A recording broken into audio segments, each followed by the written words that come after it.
Today, we have to get together and look at all the editing we've been doing for our volume problems from notebook page 34 from our last lesson. So I asked you guys to come up with your own volume problem, and then I asked you to actually several volume problems, and then I asked you to put one on a Google Doc so that we could all share it and talk about them together. So we're going to pause now and have a look at them. You guys are awesome. Those problems are awesome. I'm super proud of you. So today we're going to talk about, last lesson we just did problems that were set up, and we just used the formula length times width times height, right, equals volume, and then you report it in units cubed. So today we're going to take it to another level. The next level is to actually measure it yourself. So I can measure and calculate the volume of a regular shaped object is our learning target today. Why, Mrs. Tomlinson? Why? Well, because Sparty fits right here, right? Look, oh wait, except for his head. His head doesn't fit. He's hanging out. Wait a minute, Sparty can't fit in this box. You know how I know?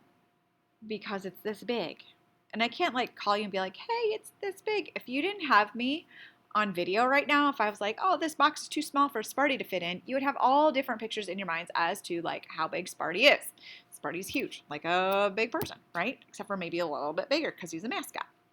All right, so when I measure something, right, for volume, I want to make sure I have a length and a width and a height. And it doesn't matter if you put something this way, you would have like a length, and this would be the width, and then this would be the height. You just need to have three different measurements of the three different dimensions.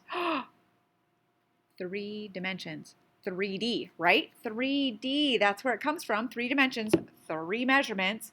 And then when you measure, you're going to measure it in units cubed, 3 dimensions, right?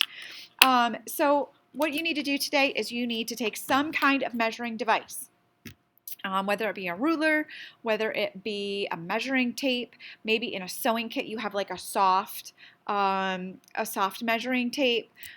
Maybe you need to print out a printable ruler to do this, but you need to find 5 objects in your house that you can measure the length, width, and height and multiply that all together to get your volume.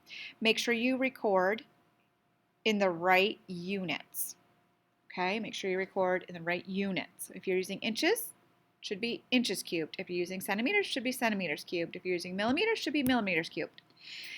Anyway, when you're done, you are going to list all 5 of the items that you measure from the least amount of volume to the greatest amount of volume. If you're like, I can't find anything, let me give you a hint of where some things are that are regularly shaped. In your kitchen pantry, okay? And if you can't find 5 things, you really just need to find 2, because I did connect to our lesson a link where you can connect on another doc that I've already laid down like rulers next to so that you can actually see what's measured. Okay? So have fun trying to find regular shaped items that you can measure, record their measurements, and find their volume. See you next time.